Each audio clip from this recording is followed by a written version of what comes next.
मायापुर गांव के ऊपर से एक नदी बहती है। पहले लोग इस नदी को माँ कहते थे। कई लोग प्यार से इस नदी को माँ ईश्वरी बुलाते थे, इसलिए इस नदी का नाम पड़ा मातेश्वरी। पहले इस नदी पर सुबह से रात तक लोगों का अबाध आना जाना था, लेकिन 5-6 साल पहले एक रात अचानक डरावनी तूफानी बाढ़ आई। 2 नावें डूब गई और मातेश्वरी नदी कलंकित हो गई। बहुत से लोग मर गए और उस घटना के बाद इस गांव के ज्यादातर लोग मातेश्वरी से डरने लगे। नदी पार जाने के लिए लोग घूमकर दूसरे गांव के पुल का इस्तेमाल करने लगे। धीरे धीरे वहां के लोग अपनी प्यारी मातेश्वरी को भूलने लगे। लोगों के ना आने से नदी भी जैसे रूठ गई।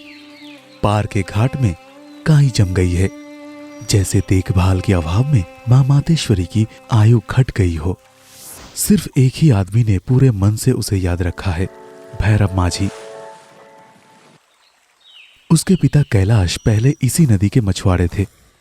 अब वे घर पर ही काम करके अपनी जीविका चलाते हैं, लेकिन भैरव माझी नाव चलाता है। बाबा, मैं चलता हूं, आप खाना खा के दवाई खा लेना। आज नाव चलाकर वो उत्तर पार जाऊंगा। अगर उस पार कोई सवारी मिल जाए तो। बेटा, मैंने तुझे कितनी बार कहा है, अब ये नाव चलाकर पेट नहीं पाल सकते। हमारी मातेश्वरी नदी आजकल कलंकित है। ये कलंक दूर होगा बाबा। माँ मातेश्वरी ज्यादा दिन अपने बच्चों पर गुस्सा नहीं रह सकती है। मैं बचपन से बस एक ही सपना देख रहा हूँ कि मैं इसी नदी का मांझी बनूं, भैरव माझी। तुझे याद नहीं उस 5 साल पहले की घटना?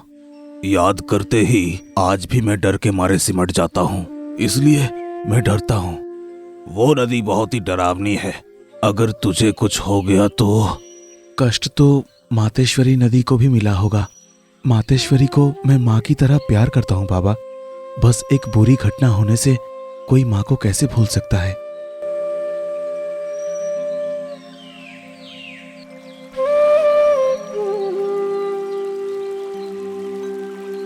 सभी कहते हैं इस नदी का माझी बनकर क्या होगा। बचपन से मन की पीड़ा, खुशी, आनंद सब तुम्हें ही आकर बताया है। कितने दिन रात मैंने तुम्हारी गोद में बिताई है, लेकिन मैं जानता हूं मां मातेश्वरी, आपका खोया हुआ सम्मान फिर से मिलेगी। फिर से सभी लोग बिना डरे नदी पार कर सकते हैं। और आज तुम सूख गई हो और मैं तुम्हें छोड़कर चला जाऊं? कभी नहीं। मुझे पूरा विश्वास है कि कुछ चमत्कार जरूर होगा। तुम फिर से वही जीवनदायी मातेश्वरी बन उठोगी। ये मेरा अटूट विश्वास है। दोपहर से शाम होने लगी। आसमान में काले बादल छाने लगे। शाम होते ही शुरू हो गई तेज बारिश। लगातार 1 हफ्ता बारिश होती रही। सबका कहना है पिछले 10 साल में ऐसी बारिश कभी नहीं देखा था। नदी नाले तालाब पानी से भर उठे हैं और उन्हीं धाराओं में मातेश्वरी की जान लौट आई। आसमान और बादलों के प्यार से नदी का गोद भर उठता है। नदी बहुत आनंद से बहने लगती है।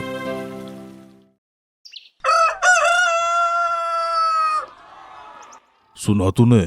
इस लगातार बारिश की वजह से मानो हमारे मातेश्वरी नदी फिर से जी उठा है। असंभव सी बारिश ने नदी को फिर वैसी बना दिया जैसे पहले थी। ये अभी वो नदी में कैलाश माझी का बेटा भैरव, वही तो नाव चला रहा है। अच्छा, सच में? तो फिर चलो आज उस तरफ से जाते हैं। हम तो उत्तर घाटी जाने वाले हैं, जल्दी हो जाएंगे। चलो फिर तब पहले की तरह नाव में बैठकर मातेश्वरी नदी को पार करते हैं। क्यों बेटा, चलोगी ना? हाँ पिताजी, मैं जाऊंगी। मुझे तो बहुत अच्छा लग रहा है। चलो चलो।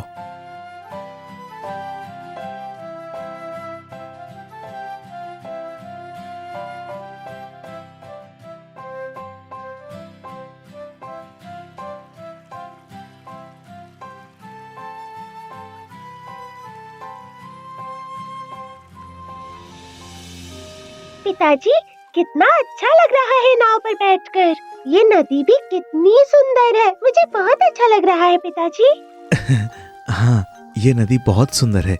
इसकी गोद में जो भी आएगा उसका मन शांत हो जाएगा।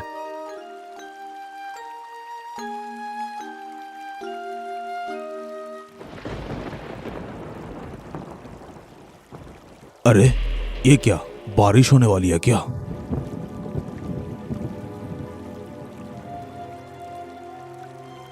आके तो बड़ी गलती कर दी।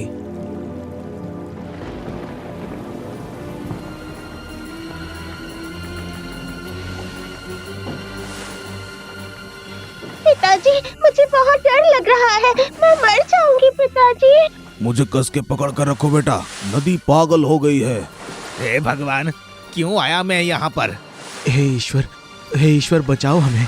माँ मातेश्वरी, आप हमारी रक्षा कीजिए। शांत हो जाओ माँ मातेश्वरी, मुसीबत मत बढ़ाओ।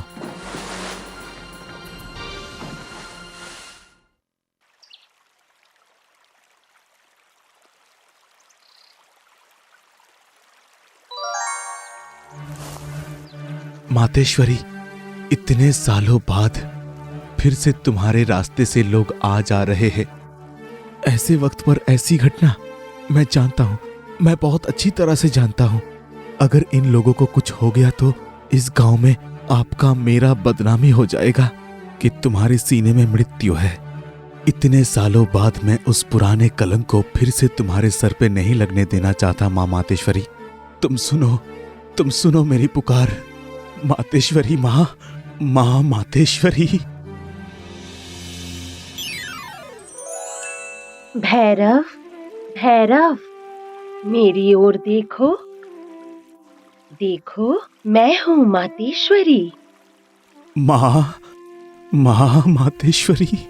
नदियाँ भी मनुष्य से बड़ा प्रेम करती हैं। मैं इतने वर्षों से बड़े कष्ट में थी। तुम्हारे अलावा मुझे और किसी ने नहीं समझा, मेरे बारे में नहीं सोचा। इतने वर्षों में केवल तुम ही मेरे पास हर रोज लौट कर आए हो। कलंक का ये कष्ट मैं वर्षों से सहती आ रही हूँ।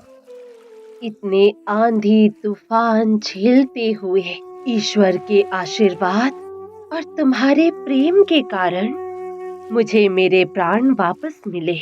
माँ मातेश्वरी, माँ आप मेरे सामने आई हो। माँ, मैं बहुत भाग्यशाली हूँ। माँ, मुझे आपकी दर्शन मिली, मैं बहुत ही भाग्यशाली हूँ। भैरव, तुम जैसा मनुष्य इस धरती पर जब तक है तब तक नदी, पहाड़, झरने सबको सम्मान मिलता रहेगा। ये हर कोई नहीं समझता कि नदी में भी प्राण है। उसकी आत्मकथा होती है।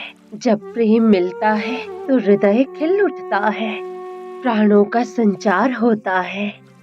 तुमने इतने वर्षों से मुझे माँ की भांति प्रेम किया है। रोज ईश्वर से प्रार्थना की है मेरे लिए। इसीलिए ईश्वर ने मुझे मेरे प्राण वापस लौटा दिए और मुझे नाम दिया है इच्छा नदी। कोई सच्चा, परिश्रमी, ईश्वर पर हृदय से भरोसा करने वाला मनुष्य यदि अपनी इच्छा बताएगा तो उसकी इच्छा अवश्य पूर्ण होगी। और इस आशीर्वाद की शुरुआत मैं तुमसे करना चाहती हूँ। अपनी इच्छा बताओ भैरव। माँ, तुम इन लोगों को ठीक कर दो माँ, और मैं जितना दिन जीऊंगा इस नदी का मांझी बन के जीना चाहता हूँ। आपकी गोद में ही आखिरी दम तोड़ना चाहता हूँ। इतनी सी मेरी इच्छा है माँ, इतनी सी ही इच्छा। तुम्हारी इच्छा अवश्य पूर्ण होगी। ये सब स्वस्थ हो जाएंगे और मृत्यु काल तक तुम्हारा परिचय होगा भैरव माझी के नाम से। इच्छा नदी का भैरव माझी।